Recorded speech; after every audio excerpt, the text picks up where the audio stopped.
On Opening Soon by Design. They're putting a post in the middle of the window. It looks like in the middle of the window to me. John Fluevog is a shoe guru in Vancouver. Romance. Don't let it slip. Who's now taking on Montreal. Very nice, Didier, but I didn't understand a thing you said.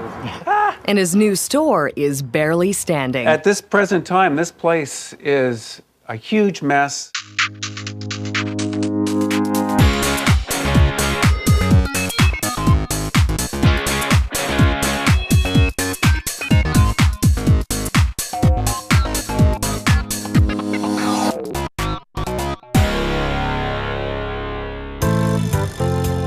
It's one thing to love shoes, but for people who wear Fluevogs, it's a religious experience. In fact, he's a male designer and he can design shoes like this for women, and they are so awesome. He likes to set trends, not follow them. I have one guy that has over 300 pairs of my shoes. It's like crazy, man. John Fluevog is pretty eccentric himself. He's been designing funky footwear for more than 30 years and has celebrity customers like Madonna and Robin Williams. I think that Robin probably paid full whack on those, $189 for those. His shoes are wild and beautifully crafted. But what makes John Fluevog unique is this. Probably the thing that puts my shoes apart are my messages or my morality in my shoes. To love, to hate, the choice is yours. And I'd like to think that people that wear them share that same morality and that same feeling. Choose love. Old friends are good friends. Romance. Don't let it slip. Now, you know about that girl, right? This high priest of shoes even has angels in his logo, all part of his positive vibe.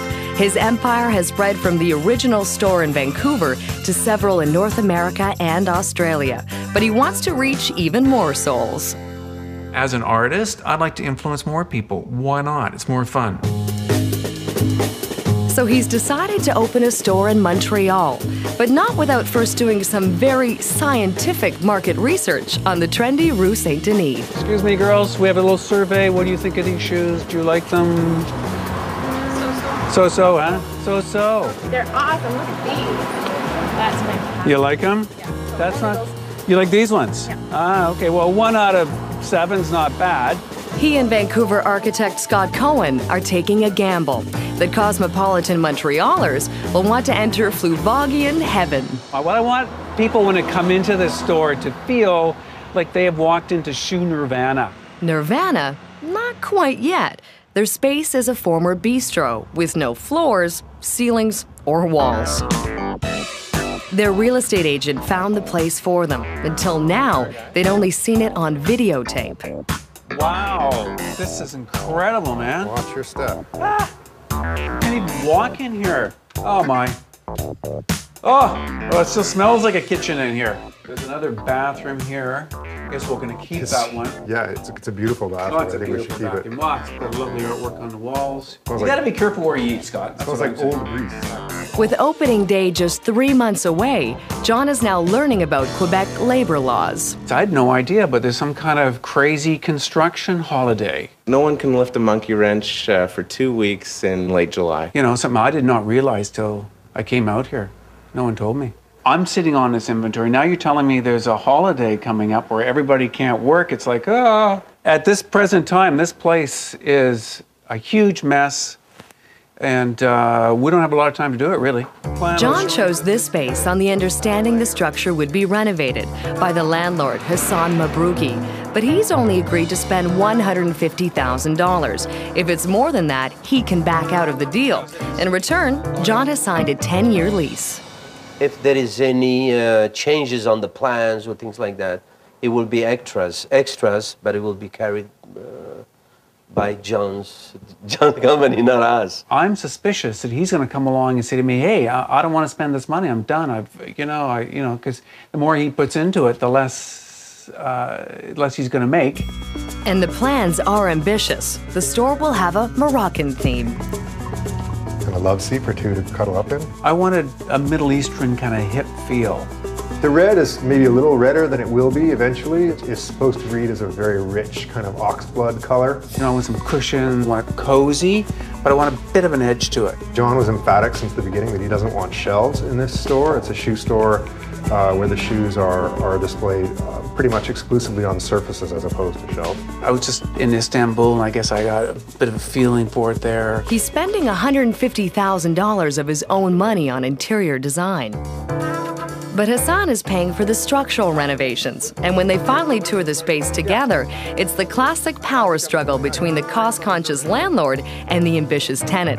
Hassan wants the main floor to be all one level.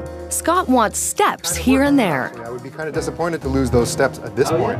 Scott and John want storage to be in the basement, but Hassan doesn't like that idea. We have to change everything. And we prefer to do the extension in the back than using the basement. Because making extension for us, it will add a value to the building. And he's talking about leaving the basement, leaving some leaks down there and things like that. It's freaking me out. So we'll see where it goes. And this is where it goes. Montreal architect Didier Gillon shows up, speaking only French. Et donc l'escalier, malheureusement, prend beaucoup d'espace, mais on va l'alléger au maximum. Very nice, DJ, but I didn't understand a thing you said. That's been a bit of a hurdle for me to get over, is this French language barrier for me personally, because, you know, that maybe I'm a control freak, but I want to know what's going on, right? My command of the French language is by no means exhaustive. Like I have a really hard time expressing myself. Taking this door from the center and moving it over slightly to give us a bigger window. So Hassan is now the translator. Alors, ce qu'il a demandé, c'est qu'il faut modifier cette façade. John wants to change the facade, move the door, and rebuild the staircase. But Didier doesn't think the city will approve these changes to an historic building.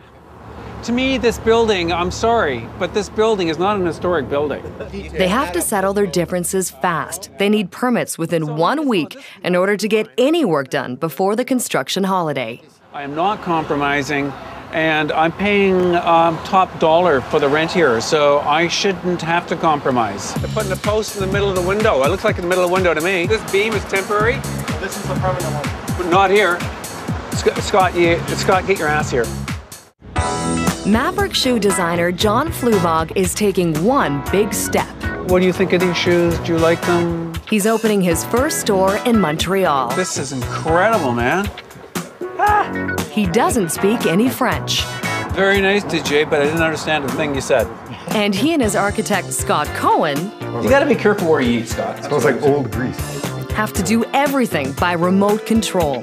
They're based in Vancouver, where John has his original store, which he also calls Fluevogian Heaven. The Montreal version, still a little closer to hell. If I get open by the end of September, I'll be a happy boy. September comes and goes. The new opening day is now 6 weeks away. John's back in Montreal for his second visit to the store, and he's just in time. I get here, first thing in the morning, there's nobody here, landlord's not here, Scott's not here. They're putting a post in the middle of the window. It looks like in the middle of the window to me.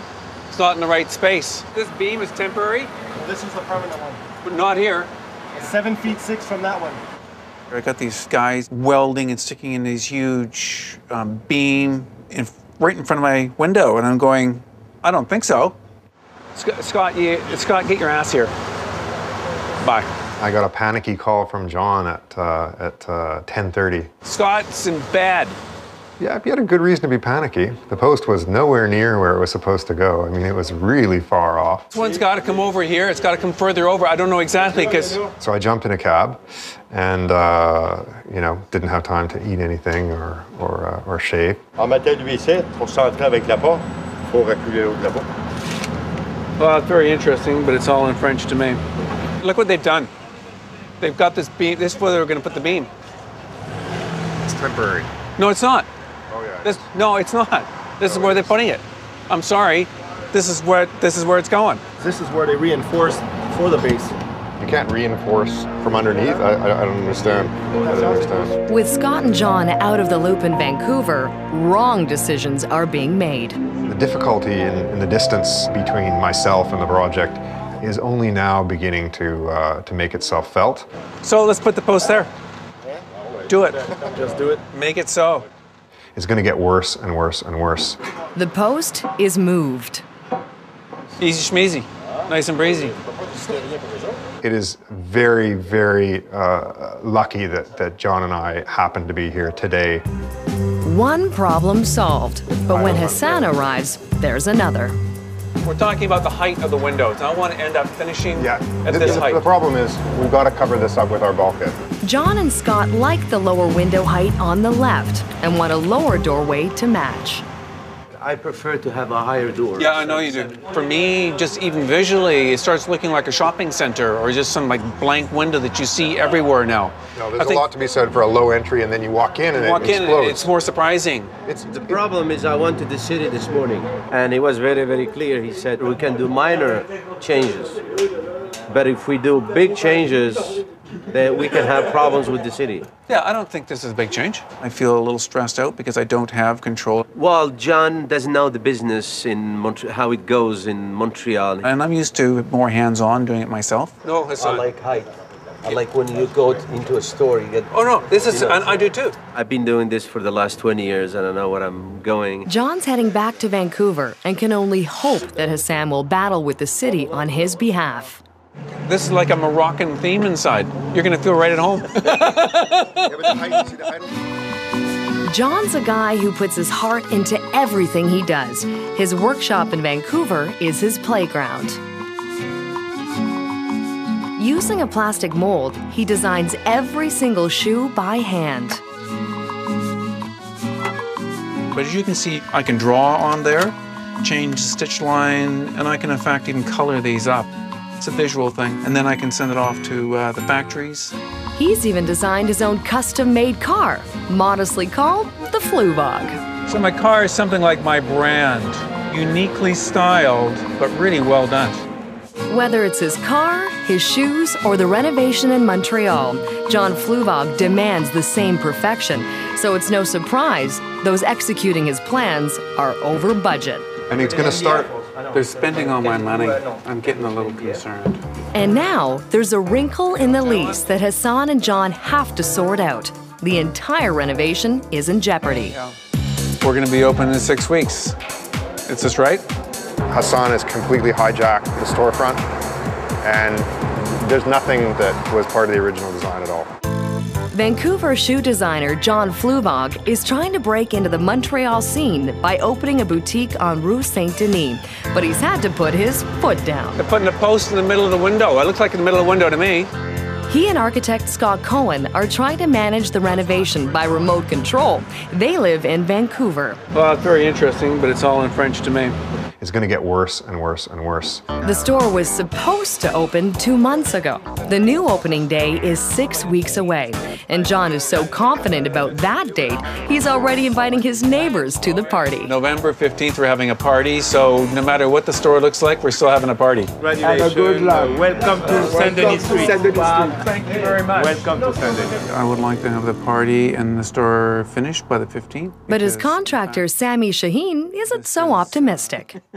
Easier said than done. Yeah.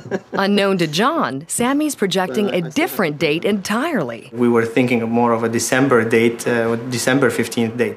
As in any old building, there have been surprises along the way. And we have to work with that and change the plans. It's not like building a new building from scratch. The agreement was that if the renovations cost more than $150,000, Hassan can walk away. If they decide that it's going to be too much money for them and they don't want to do this lease is null and void. John's worried they'll pull out, and he's sitting on $200,000 worth of inventory, so he wants that clause in the lease removed. I can't operate this way, so I'm hoping to come to a conclusion with you that you're willing to negotiate and move a bit on this figure. Hassan and his partner Tony decide to make a concession.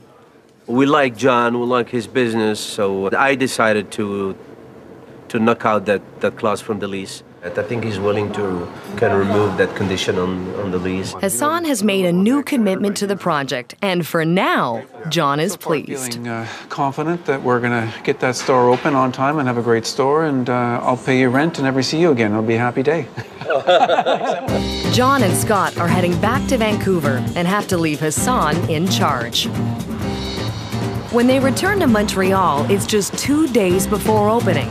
The store is dramatically changed, and not all for the better. Hassan has completely hijacked the storefront, and There's nothing on the storefront that was part of the original design at all. The facade does not have the lower windows and doorway that Scott wanted, or the curved window. In fact, there's no window at all. It was supposed to be done to our specifications, but that was a kind of a ruse to get the contract signed. That's how I see it anyways. Hassan says he couldn't implement Scott's plan because getting the permits would have held up the project. Otherwise, we're going to have like 2 months delays. And we went back to the original plan. Once the process got underway, we were kept out of it systematically. If you're 6,000 kilometers away, it's very hard.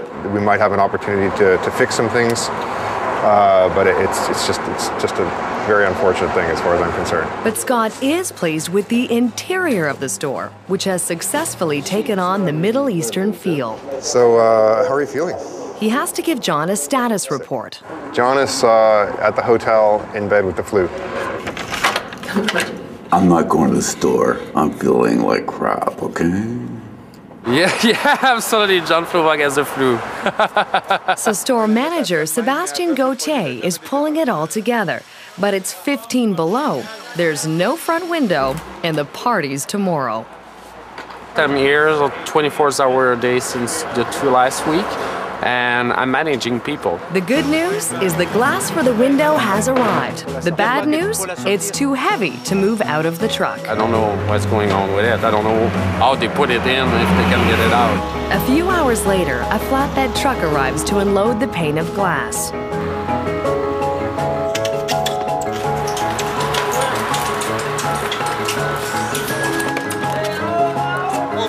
I'm praying. I just want a window to fit there. Now that the window is in place, they can finally turn on the heat.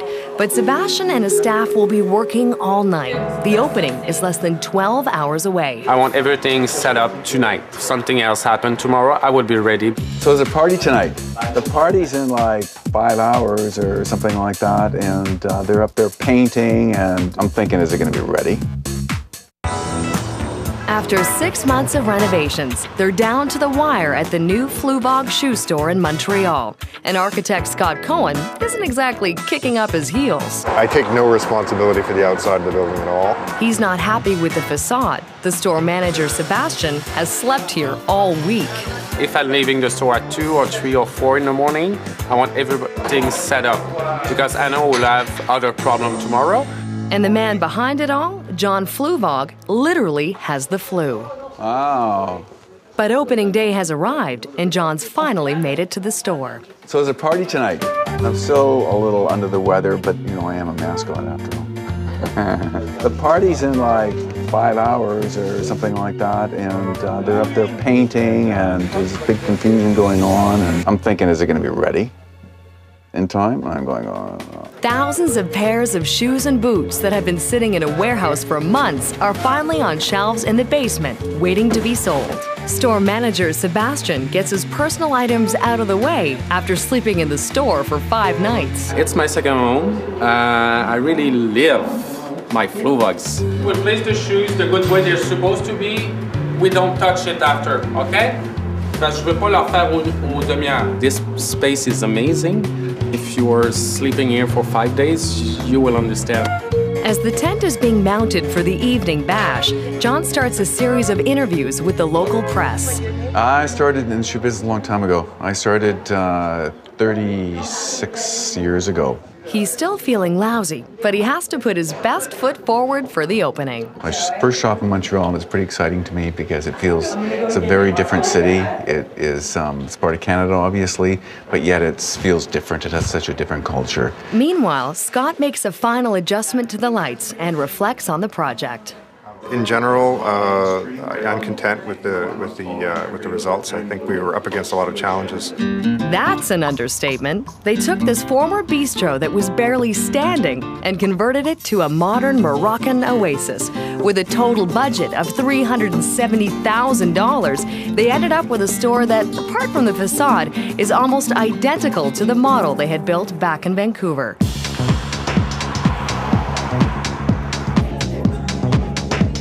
The real test is what Montrealers will think. The opening night party includes about 200 guests from the media and fashion world. He's got so much imagination, so much color. I found my new home, so I'm thrilled. I think it's going to please men and women, if I may say. I have my eye on a few shoes and boots. Even though the object is to sell footwear, for John, getting this store built is the real victory. It's taking something from nothing, literally nothing. The space has got a really nice feeling in there. It's nice and homey. It's not too extravagant. It's not over the top. While the party continues, John, the high priest of shoes, takes a moment to thank his disciples. From what I've seen so far, I am so impressed with everyone. You know that you have freedom to be yourselves and freedom to express yourself. Because every one of us is different.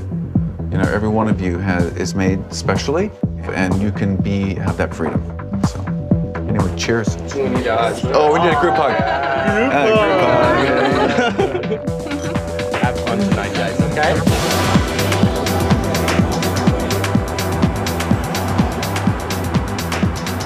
You see, je suis, c'est consent. I can't quite hear you. C'est. Oh, c'est content. Je suis, c'est quoi? Je suis, c'est croissant. Content. Je suis, c'est content.